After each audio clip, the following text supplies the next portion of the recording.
Salut mes chers élèves, dans notre cours de géométrie d'aujourd'hui, nous allons continuer avec les exercices sur la notion barycente et la fonction vectorielle de Leibniz.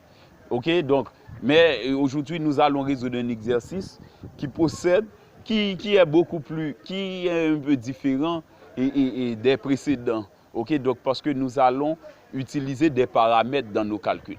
Ok, voici l'exercice. Le plan P étant rapporté à un repère d'origine O, on donne les points A de coordonnées 1, 2 affectés du coefficient alpha, B de coordonnées 0, 3 affectés du coefficient 3, C, moins 1, 4 affectés du coefficient 1, moins 2 alpha. 1. Calculer en fonction de alpha les coordonnées du point G barycentes des trois points A, B et C, affectés des coefficients indiqués. 2. Déterminer alpha pour que le point G appartienne à la droite d'équation x moins y moins 1 égale à 0. Maintenant, nous commençons par résoudre l'exercice. Ok, donc, mais comme je vous l'ai annoncé, donc cet exercice est un peu différent des précédents parce que c'est avec des variables qu'on va effectuer les calculs. Mais cependant, ce n'est pas difficile. Il suffit de maîtriser les principes généraux. Et bien voilà, nous disons que le point A, donc le point pondéré A alpha, ok, on a le point pondéré A alpha puisque A est affecté du coefficient alpha. On a le point pondéré B3 parce que B est affecté du coefficient 3. On a le point pondéré C 1 moins 2 alpha puisque C est affecté du coefficient 1 moins 2 alpha. Et avec les points A de coordonnées 1, 2, B 0, 3, C moins 1, 4. Maintenant, d'abord, on demande de calculer en fonction de alpha les coordonnées du point G qui représentent les barycentes, qui représentent le barycentre du point G et qui représente le barycentre des points A, B et C. Ok, nous reprenons. Nous allons calculer en fonction de alpha les coordonnées du point G barycentre des trois points A, B, C affectés des coefficients indiqués. Ok, maintenant, juste avant même de le faire, nous étudions si G existe. Ok, à quelles conditions le barycentre d'un système de points pondérés existe? C'est lorsque la sommation des alpha i, c'est-à-dire la somme des coefficients, est non nulle. Eh bien, puisqu'on demande de calculer ça en fonction de alpha, eh bien, nous allons poser notre propre condition. Parce que alpha peut varier, c'est une variable. Donc, on pourrait avoir le cas où alpha donne une valeur où la somme des coefficients est nulle. On pourrait avoir un cas où la somme des coefficients n'est pas nulle. Eh bien, nous allons prendre le cas. Ok, nous allons poser la condition de sorte que la somme nous allons poser la condition de sorte que la somme des coefficients soit différente de 0. Eh bien, nous avons appris que le barycentre d'un système de points pondérés existe, c'est lorsque la somme des coefficients donne un nombre non nul. Eh bien, on doit avoir la somme des coefficients ici, c'est alpha plus 3 plus 1 moins 2 alpha. Ok, donc on fait alpha plus 3 plus 1 moins 2 alpha. Eh bien, pour que G existe, il faut que cette somme donne un nombre différent de 0. Pour que G existe, eh bien, cette somme doit être différente de 0. C'est alpha, 3, 1 moins 2 alpha. Maintenant, nous faisons la somme. 3 plus 1 donne 4. Alpha moins 2 alpha, ça donne moins alpha. On a 4 moins alpha est différent de 0. Maintenant, si 4 moins alpha est différent de 0, cela veut dire que 4 est différent de alpha. En transposant moins alpha, on va avoir 4 est différent de alpha, ou encore alpha est différent de 4. Ok, donc c'est ce que nous devrions avoir pour que le barycentre G existe. Et bien par conséquent, pour déterminer les coordonnées du barycentre G, nous appliquons la formule, c'est OG égale à le premier scalaire, on devrait dire alpha 1, mais on écrit directement alpha ou A, puisque A était affecté du coefficient alpha, alpha ou A. B qui était affecté du coefficient 3, on a 3 ou B.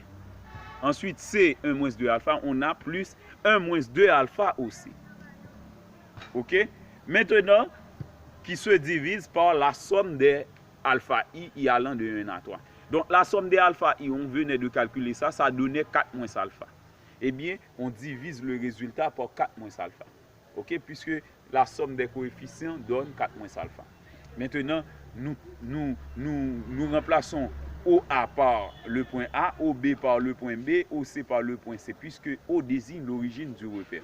Eh bien, nous écrivons OG égale à alpha fois le point A qui était de coordonnées 1, 2, plus 3 fois le point OB, 3 fois OB qui donne le point B directement, 3 par le point B, ok, 3, 0, 3. Plus 1 moins 2 OC. Eh bien, on remplace OC par le point C qui était moins 1, 4, ok, qui était de coordonnées moins 1, 4. Ok, on a 4 moins alpha à nouveau sur le déno. Maintenant, nous faisons le produit. Alpha par 1, 2, ça donne alpha, 2 alpha. 3 par 0, 3, ça donne 0, 9. 1 moins 2 alpha par moins 1, 4, ça donne moins 1 plus 2 alpha, 4 moins 8 alpha. Donc, en multipliant par moins 1, on a moins 1 plus 2 alpha pour abscisse, 4 moins 8 alpha pour ordonnée. Le tout divisé par 4 moins alpha. Maintenant, nous avons la somme de 3 vecteurs, ou encore de 3 coupes. On additionne les abscisses entre elles et les ordonnées entre elles. D'abord, pour les abscisses, on a alpha plus 0 plus moins 1 plus 2 alpha. Ensuite, on a 2 alpha plus 9 plus 4 moins 8 alpha. Maintenant, on réduit. Ça donne 3 alpha moins 1 pour abscisse. 13 moins 6 alpha pour ordonnée. OK?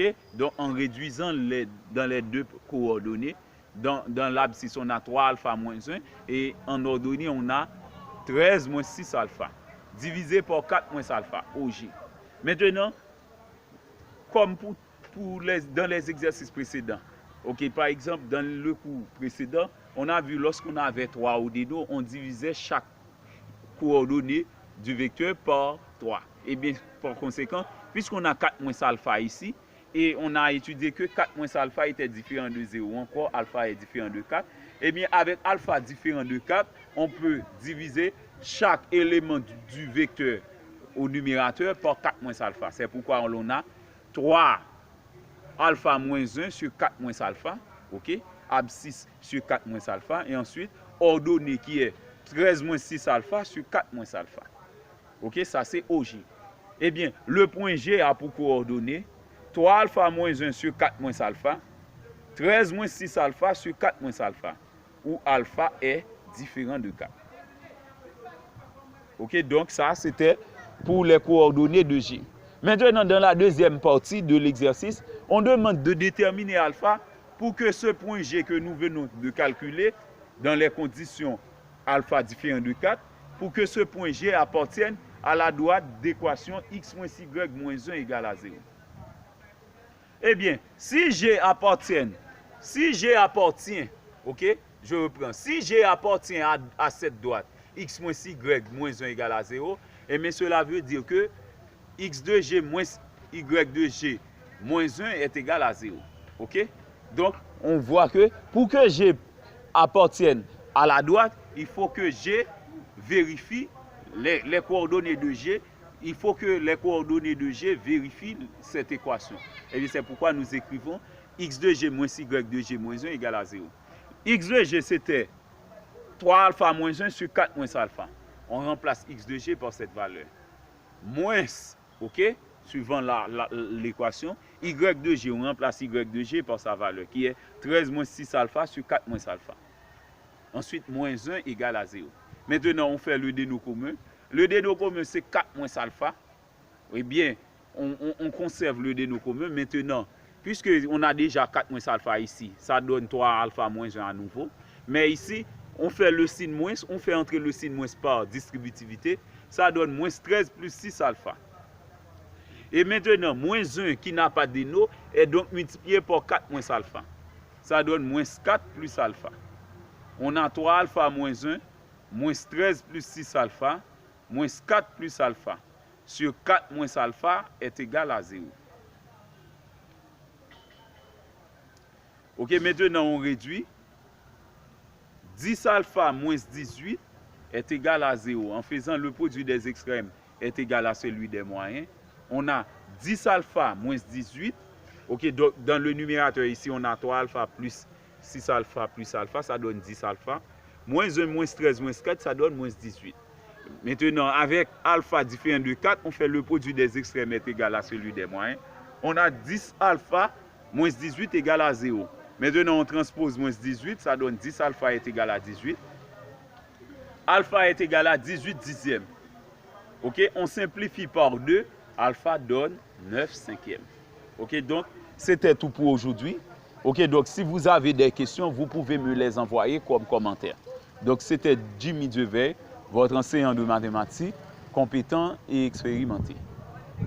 Merci et à la prochaine.